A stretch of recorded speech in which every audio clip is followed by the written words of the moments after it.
గ్రాండ్‌గా రవ్వ దోసలు ఎలా చేయాలో చూపిస్తాను. టేస్ట్ అయితే చాలా బావుంటది. క్రిస్పీగా కూడా ఉంటాయండి.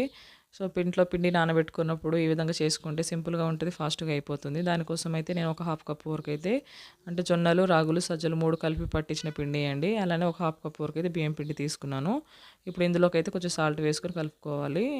ఇప్పుడు కొంచెం కొంచెం వాటర్ పోసుకుంటూ అయితే పిండి లూజ్‌గా కలుపుకోవాలండి. ఇలా కలుపుకున్న దాంట్లోకి ఇప్పుడు ఒక హాఫ్ కప్ వరకైతే సుజీ రవ్వ, బొంబాయి రవ్వ అంటారు కదా! అది వేసుకోవాలి. తర్వాత ఒక హాఫ్ కప్ వరకైతే పెరుగేసుకోవాలి. తర్వాత ఇప్పుడు చిన్నగా కట్ చేసి పెట్టుకున్న ఆనియన్ ముక్కలు వేసుకోవాలి. ఇలా వేసుకొని ఒకసారి బాగా కలుపుకున్న తర్వాత ఇప్పుడు పెనం పెట్టేసి ఇవి హీట్ అయిపోయిన తర్వాత దానికి ఆయిల్ అప్లై చేసేసి మీడియం ఫ్లేమ్‌లోనే పెట్టుకొని 2 సైడ్స్ అయితే కాల్చుకోవాలండి. టేస్ట్ అయితే చాలా బావుంటది. చాలా క్రిస్పీగా వస్తాయి. పిల్లలైతే చాలా ఇష్టంగా తింటారు. ఇప్పుడు పెద్దవాళ్ళ కోసం అయితే మీరు అంటే పచ్చిమిర్చి అలానే కొత్తిమీర, కరివేపాకు అవన్నీ వేసుకోండి. నేనైతే వేయలేదండి పిల్లలు తినరని. అవన్నీ వేసుకొని చేసుకుంటే ఇక అసలు ఆ టేస్టే వేరు. దీన్నే మల్టీగ్రెయిన్ దోస కూడా అనొచ్చండి. అంత బావుంటది. వీడియో నచ్చితే లైక్ చేయండి, షేర్ చేయండి,